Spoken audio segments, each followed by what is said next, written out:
आज हनुमान जन्मोत्सवाच्या निमित्ताने शिर्डी शहरामध्ये विविध कार्यक्रमांचं आयोजन करण्यात आलेलं आहे। खरं तर जे शिर्डीतील दक्षिणमुखी हनुमान मंदिर आहे याचा जीर्णोद्धार साईबाबांनी स्वतः केलेला आहे।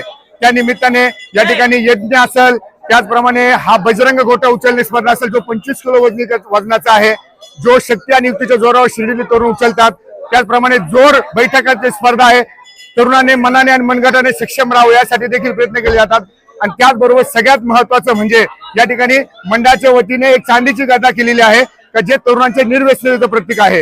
एकंदरीतच या ठिकाणी हनुमान जन्मोत्सवाच्या निमित्ताने तरुणांनी निर्व्यसनी राहावं, मनाने आणि मनगटाने सक्षम राहावं यासाठी क्रांतियोग मंडळ गेल्या 25 वर्षापासून अखंड प्रयत्न करत आहेत आणि हनुमान रायाच्या आशीर्वादाने हे सर्व प्रयत्न आमचे यशस्वी होत आहेत।